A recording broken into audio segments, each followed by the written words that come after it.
आप देख रहे हैं इंडिया टाउन न्यूज, भारत की बात। छत्तीसगढ़ की सियासत में बुधवार का दिन बहुत बड़ा था।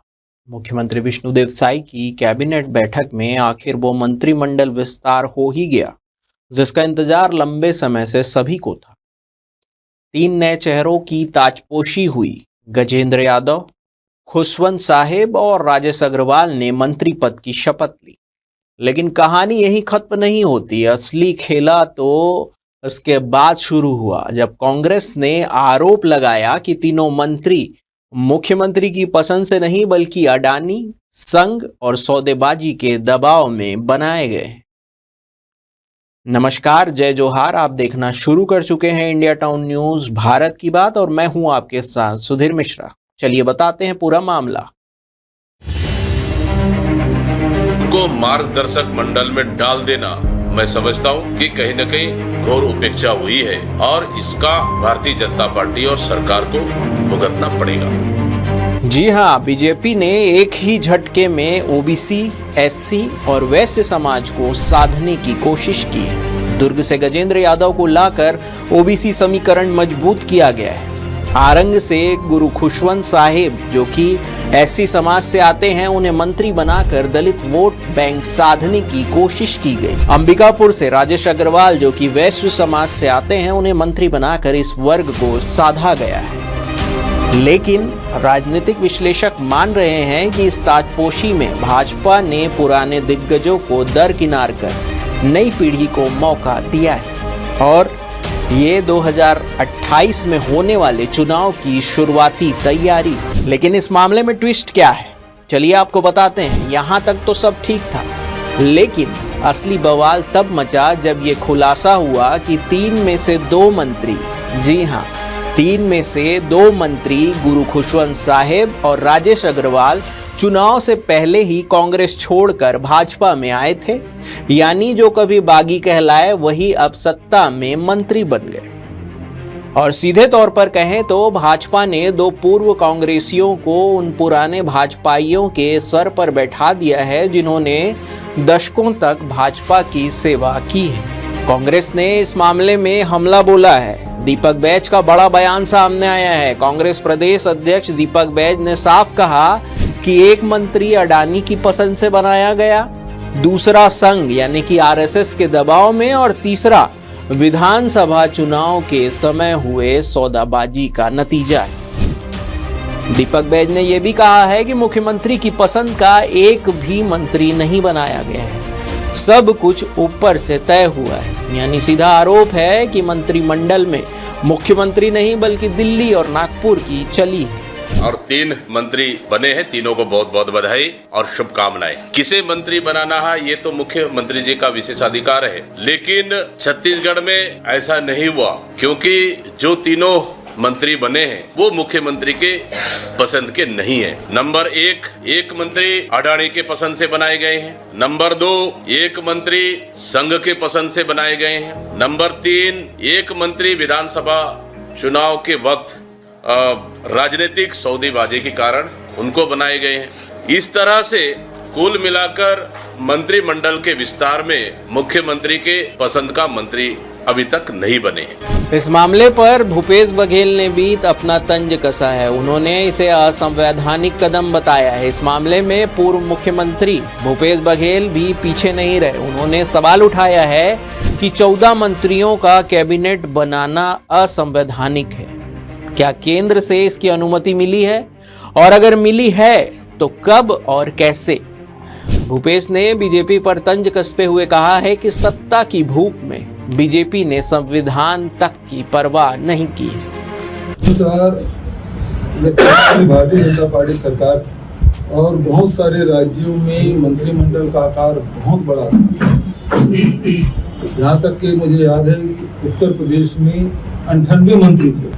तो मंत्रिमंडल एक मजाक बन गया था। ऐसे समय में अटल बिहारी वाजपेयी जी कार्यकाल में ये तय हुआ कि 15% से अधिक आप मंत्रिमंडल के जितने सदस्य हैं उसके 15% ही आप मंत्री रखेंगे। जोगी के समय 26 हम लोग मंत्री थे। रमन सिंह समय करीब 17 और रमन सिंह करके 18, 17 ही थे, 4 उसमें से 4 या 5 हटाए गए। और तब से छत्तीसगढ़ को जो अलॉट हुआ वो 13 है।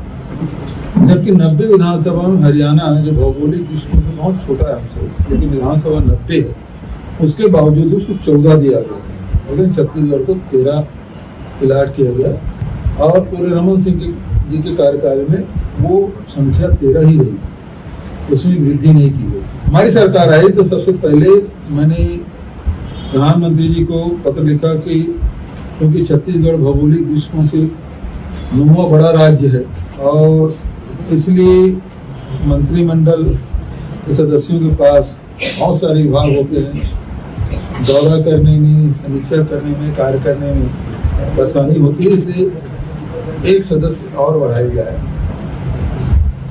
लेकिन ये पत्र मैंने लिखा था 28/12/2018 सरकार बनने के तत्काल बाद। दूसरा, विधानसभा में हम लोगों ने एक विधेयक लाया था और ये है 8 जनवरी 2019 की कार्यसूची है और ये पूरे बहस की काफी है, जिसमें हम लोगों ने कहा कि जो राज्य भौगोलिक दृष्टिकोण से बहुत बड़ा है, ऐसे राज्यों में मंत्रिमंडल के सदस्य 20% तक किया जाए।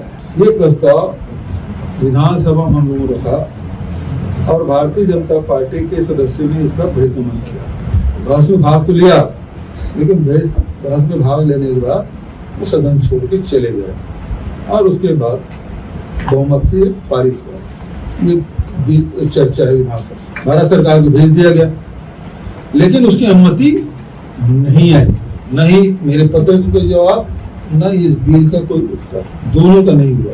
लेकिन अब प्रश्न ये है कि अब मंत्रिमंडल के आकार है वो 14 हो गया है। मुझे तो खुशी है, मैं खुद ही बढ़ाने के पक्ष में रहा हूँ, मैं तो बल्कि 15 से बढ़ा के 20 करने के पक्ष। कई जिन राज्यों में जो बड़े राज्य हैं, मान लो उत्तर प्रदेश है, बिहार है, महाराष्ट्र है, कर्नाटक है, इन राज्यों में संख्या भी अधिक है, लेकिन वहाँ एक अपर हाउस भी है, एमएलसी भी है, तो आकार और बड़ा हो जाएगा, तो मंत्रिमंडल लेने में उनको कोई दिक्कत होती नहीं।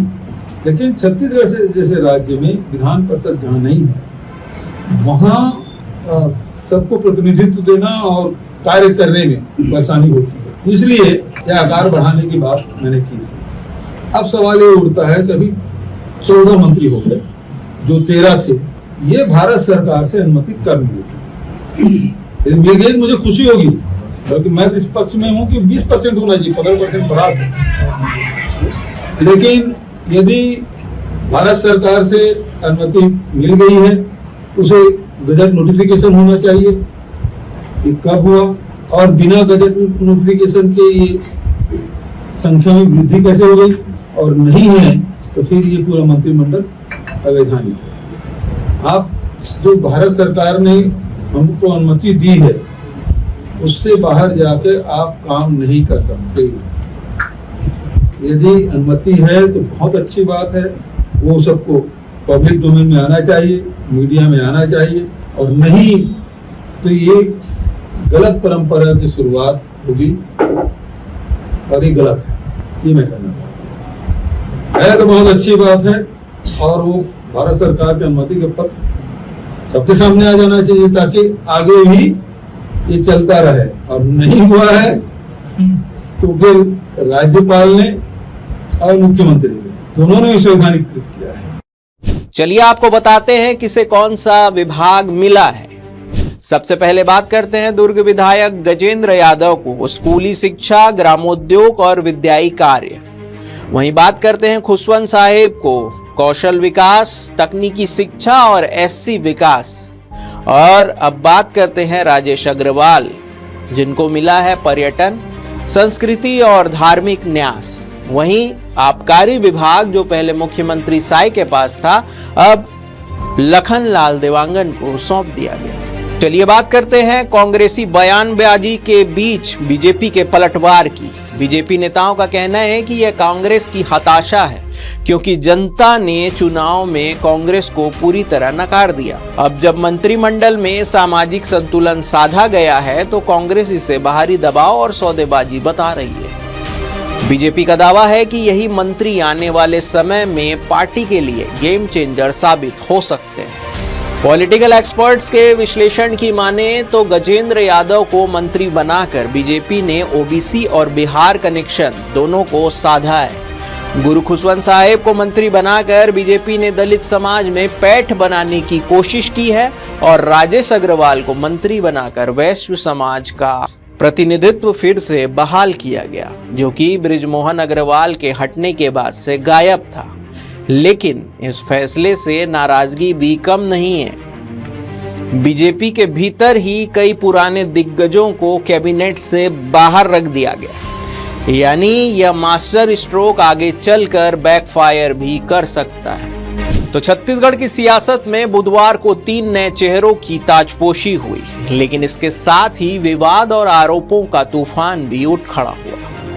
क्या ये मंत्री सचमुच जनता की नुमाइंदगी करेंगे या सिर्फ सौदेबाजी की राजनीति का नतीजा है? क्या मुख्यमंत्री की पसंद दरकिनार कर दिल्ली और नागपुर का दबदबा हावी हुआ है? और सबसे बड़ा सवाल, 2028 के चुनाव से पहले बीजेपी का यह प्रयोग पार्टी को मजबूत करेगा या भीतर ही भीतर बगावत की आग भड़का देगा?